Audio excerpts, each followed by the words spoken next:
Bienvenidos a la sesión número 6 del curso de Lógica Clásica y Simbólica.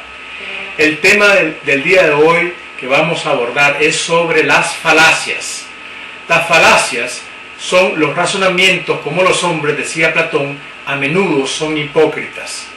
Un razonamiento falaz es un razonamiento falso y porque es persuasivo, lo hace engañador y sumamente peligroso. Principalmente en el mundo que vivimos, a veces cuando argumentamos, en el mundo principalmente de la política, para poner un ejemplo. Vamos a hacer a continuación una enumeración de la clasificación de las falacias. Las falacias se dividen principalmente en dos: falacias de atinencia y falacias de ambigüedad. Las falacias de atinencia son en número de 13 y las falacias de ambigüedad son 5. En total tenemos 18 falacias que vamos a estudiar en 2 sesiones. En primer lugar, las falacias de atinencia. Número 1 está la apelación a la fuerza. Número 2, el argumento ofensivo. Número 3, argumento circunstancial. Número 4, argumento por ignorancia. Número 5, llamado a la piedad. Número 6, llamado al pueblo. Número 7, apelación a la autoridad. Número 8, accidente. Número 9, accidente inverso. Número 10, la causa falsa. Número 11, petición de principio. Número 12, la pregunta compleja. Y por último, el número 13, la conclusión inamitente. Por otro lado, tenemos también las llamadas falacias de ambigüedad, que en total suman 5 falacias, que las vamos a estudiar también, como decía anteriormente, en la sesión número 7. Está el número 1, el equívoco. Número 2, la anfibología. Número 3, el énfasis. Número 4, la composición. Y por último, el número 5, la división. Abordemos pues las falacias, en primer lugar, de atinencia, que en su totalidad son 13. La primera falacia está la apelación a la fuerza. La fuerza, dice, hace el derecho. Es decir, aquellas personas que argumentan simplemente porque tienen el poder, sea poder económico, poder político o cualquier otro poder de influencia en la sociedad. En segundo lugar tenemos el argumento ofensivo, que es un argumento dirigido contra el hombre y en particular contra su persona. O sea, no hay un argumento lógico. El ejemplo que ponemos a continuación es muy típico. Podría argumentarse, dice este ejemplo, que la filosofía de Francis Bacon no es digna de confianza, por el solo hecho de que éste fue desposeído de su cargo de canciller por deshonestidad. Es decir, aquí estamos hablando de la persona por deshonestidad, que su filosofía no vale simplemente porque se le ataca directamente a la persona porque no fue honesta. O sea, hay un ataque directo, frontal a la persona. El argumento circunstancial también es, como dicen los latinos, ad hominem, pero con una diferencia, se refiere a las circunstancias. Esta falacia se comete cuando se refiere a las circunstancias que la persona vive o a las creencias que éste tiene o ésta tiene. Ejemplo, si dado el caso se quiere atacar de una forma directa a los cazadores por sacrificar estos animales indefensos por solo diversión, ellos podrían replicar a las personas que comen carne o que comemos carne: ¿por qué se alimenta usted de carne de ganado inocente? Como ven ustedes, este argumento es circunstancial porque toca más que todo para defender un interés, el seguir cazando animales inocentes en el monte. Eso es lo que hace pues este argumento un argumento falso, falaz. En cuarto lugar tenemos el argumento por la ignorancia. Se dice que un juicio es verdadero simplemente porque no se ha demostrado su falsedad o lo contrario. El ejemplo que ponemos a continuación es de una secretaria. Dice así: no hay ninguna prueba de que la secretaria haya filtrado las noticias a los periódicos, de modo que ella no puede haberlo hecho. ¿Qué significa eso? Que no se ha demostrado que ella sea pues la que no hizo eso, y como no se ha demostrado, es sospechosa. Entonces esto también hace pues que sea un argumento por ignorancia. Se desconocen las causas y como no se ha demostrado lo contrario, la hace la primera sospechosa. El llamado a la piedad es un argumento falaz más fácil de identificar. Esta falacia se comete cuando se apela a la piedad para conseguir que se acepte una determinada conclusión. El ejemplo que vamos a continuación a poner es de un abogado cuando defiende a un criminal. Dice: apelo a vosotros, señores jueces del jurado, a que comprendáis a este pobre hombre que se ha desviado de la vida honrada porque ha tenido malas influencias desde su niñez, y ustedes deben de comprenderlo. Como ven, aquí está despertando la misericordia, la piedad de los jueces para que el veredicto sea a favor de él y no en contra, y no lo condene. El llamado al pueblo, que es el número 6, este tipo de falacia se comete cuando se hace un llamado emocional al pueblo con el fin de ganar su asentimiento. Este es típico de los políticos, de los llamados demagogos, o sea, que simple y sencillamente quieren buscar el asentimiento de los demás para que afianzar o confirmar o, digamos, consensuar mis propios argumentos. Entonces le llamamos al pueblo para que el pueblo esté a favor de nosotros. Como decía anteriormente, esta falacia la cometen principalmente los políticos que quieren que el pueblo asienta a sus conclusiones y a sus verdades que están, digamos, predicando en sus mítines.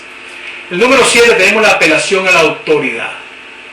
Esta falacia se comete cuando se toma el sentimiento de respeto que tiene la gente por las personas famosas, para ganar asentimiento para una conclusión o un interés determinado.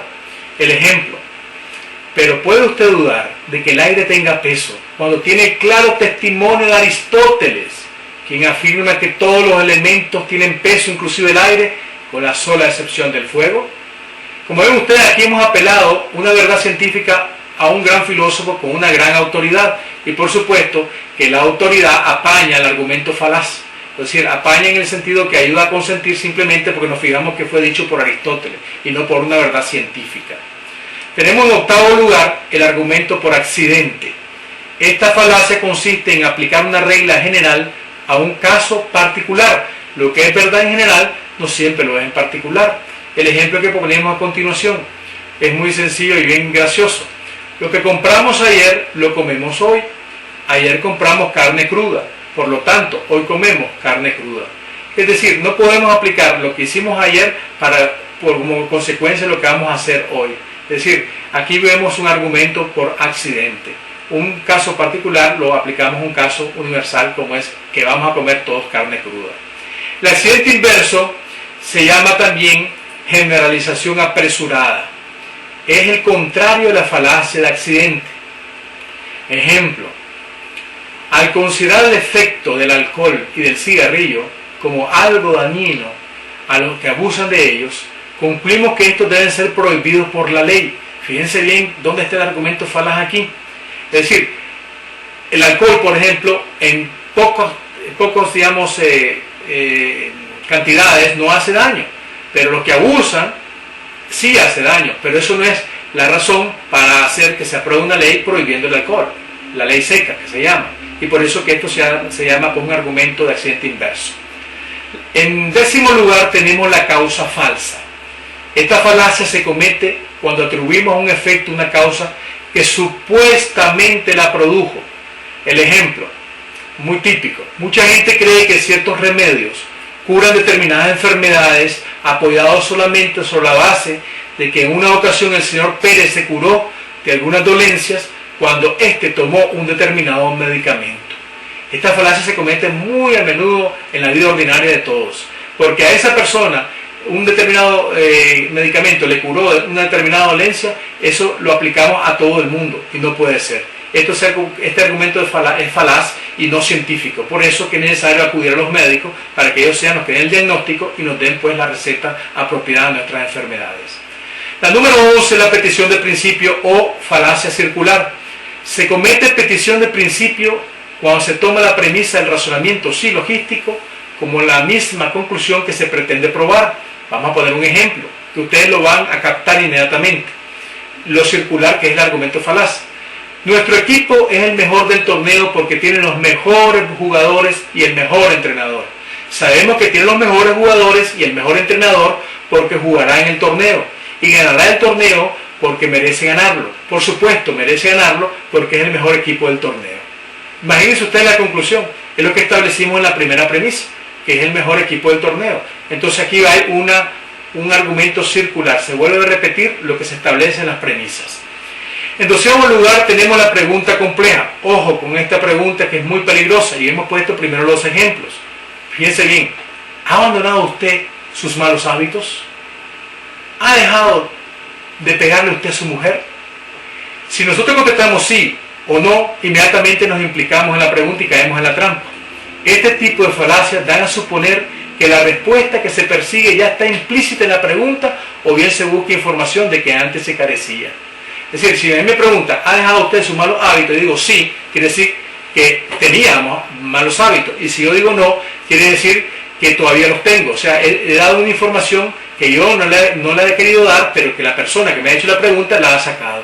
Por eso es que es muy peligroso y hay que contestar siempre con otra pregunta. Por último, tenemos la conclusión inatinente. Esta falacia se comete cuando un determinado razonamiento que se supone estar dirigido a establecer una conclusión particular es usado para probar otra conclusión diferente. Es como una especie de cachinflín que sale por otro lado. El ejemplo que ponemos a continuación. En la asamblea se está por aprobar una ley a favor de la vivienda y un diputado sale con un discurso que habla sobre el derecho a tener viviendas decentes. Es decir, aunque hay algo parecido, nada tiene que ver la vivienda decente y el derecho a tener con esta ley que se quiere aprobar en la asamblea para decretar pues las viviendas. O sea, estamos hablando pues de que la conclusión se disparó por otro lado. Pues bien, las asignaciones que vamos a hacer en la sesión número 6 son las siguientes. El texto es el mismo, lógica elemental, y vamos a asignar de la página 91 a la página 97, y son exactamente 40 ejercicios. Ustedes van a usar estas 13 falacias para identificar qué falacia se comete en cada uno de estos ejercicios. Hasta aquí pues la sesión número 6. Muchas gracias.